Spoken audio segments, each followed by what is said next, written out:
On July 13, 1991, in the dormitory of St. Kizito Secondary School in Meru County, Kenya, horror unfolded. 71 girls were raped and 19 were killed by their male classmates. What began as a student strike escalated into Kenya's darkest school atrocity, one that shattered lives, a community, and the image of safety in education. It began on a chilly Saturday evening in St. Kizito Mixed Secondary School, a co-educational boarding school named after a Catholic martyr. That night, over 271 girls were barricaded in their dormitory, unaware that within hours the place meant to protect them would become a prison of horror. What followed was one of the worst gender-based attacks in Kenyan school history, an event that would force the nation to confront the brutal costs of silence, sexism, and institutional neglect. The school had been brewing with tension for days. The male students, numbering over 300, were angry. They had been barred from participating in an inter-school sports event, allegedly because some hadn't paid their activity fees. To protest, the boys planned a school-wide strike and expected the girls to join in solidarity. But the girls refused, either out of fear, indifference, or simply wanting to avoid trouble. This refusal sparked what many described as an eruption of male entitlement and rage. For the boys, it was betrayal. For the girls, it was principle.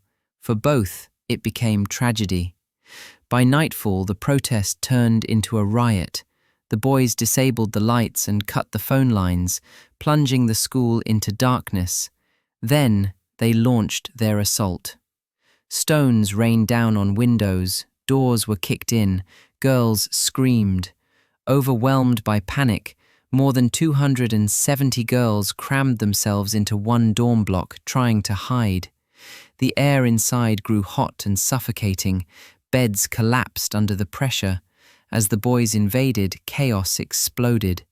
They dragged some girls outside, while others were trampled as they fought for space. One survivor later described the scene.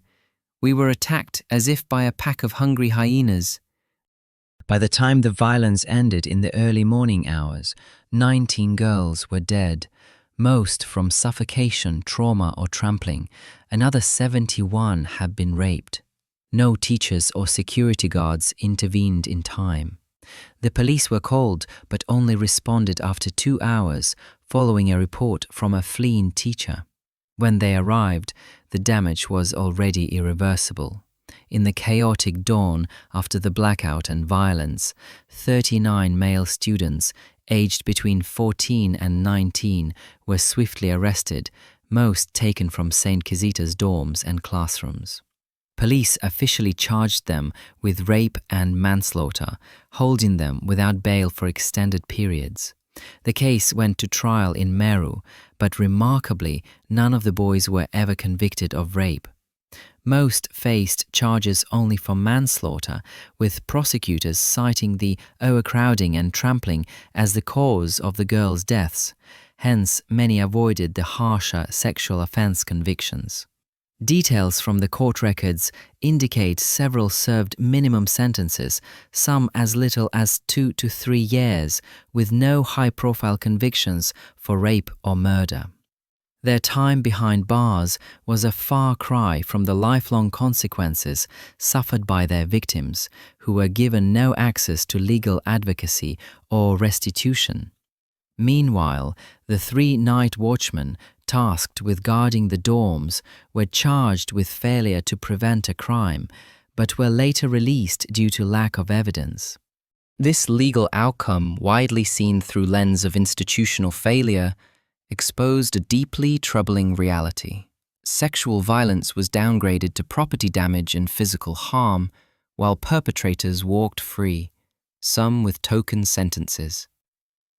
Meanwhile, survivors endured physical trauma, social stigma, and generational silence. In the immediate aftermath, the school administration responded with shocking indifference. Deputy Principal Joyce Kathira infamously said, "The boys never meant any harm. They just wanted to rape." Instead of outrage, there was minimization. Principal James Laboney claimed that this sort of thing was common in boarding schools, referencing how boys often lured girls into the bush to do their thing. These statements were not slips of the tongue. They reflected the pervasive normalization of sexual violence within institutions. Though Kizito was suspended, she was quietly reinstated, and no disciplinary action was taken against Laboney. Teachers were instructed not to speak. Victims were relocated to other schools without psychological counseling. Exams resumed almost immediately. Silence, once again, became the response to suffering. But the massacre would not stay buried. When the press broke the story, it unleashed a storm. The massacre became a national and international headline, triggering one of Kenya's first public reckonings with gender-based violence in schools. Women's rights activists across the country were enraged, not only by the atrocity, but by the state's failure to respond with compassion or accountability. For Kenya's women's movement, the massacre became a watershed moment. The silence was broken. Activists like Njoki Wainaina, coordinator of the Femnet network, said, "By our silence, it has come to this. We failed to tell the St. Kizito girls that they are not sexual objects." Other feminists condemned both the school leadership and the government for being slow, dismissive, and complicit in a system that marginalized girls and normalized rape. Out of this darkness, some hope emerged. A group of professionals calling themselves Mothers in Action launched a public support network for survivors.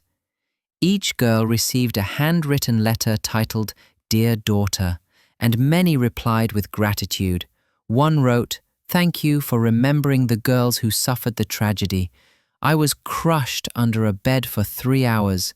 I wait for encouragement from you." The group also launched a campaign titled "Women, Girls, You Can Defend Yourselves," and published materials against sexual violence. They planned women's shelters and organized a public memorial for the murdered students. That December, they held an intensive counseling session where 40% of the girls admitted to having suicidal thoughts. Many said the counseling helped them restore their old selves and gave them a reason to live. In time, these women leaders became prominent voices in advocating for school reform, gender safety, and political justice for women and children. Still, the memory of St. Kizito lingers, not only because of the deaths, but because of what they revealed. The massacre forced Kenya to look inward. It exposed a school system riddled with gendered power imbalances, a society that too often treats rape as mischief, and institutions that fail to protect the very youth they are meant to guide. The government's failure to discipline the perpetrators, the reinstatement of the deputy, and the silencing of staff all added to the betrayal. The school itself was closed. It reopened years later, divided into separate institutions, St. Cyprian, boys, and St. Angela, girls. But the name St. Kizito became a permanent reminder of what can happen when rage, silence, and institutional neglect collide. They were daughters, sisters, students, dreamers who went to school believing they were safe. But what happened at St. Kizito wasn't just a tragedy. It was a reflection of what happens when institutions fail, when authority minimizes suffering, and when silence is chosen over justice. The most painful part wasn't just the violence, it was what followed. The excuses, the reinstatements, the exams, the way everyone moved on, except the survivors. And so we ask the question that still echoes decades later. When violence is normalized and leadership chooses silence, who protects the vulnerable? And how many must die before we finally say, enough is enough? If this story moved you, don't let it disappear into silence again. Speak, share, question, because remembrance is resistance, and silence is complicity.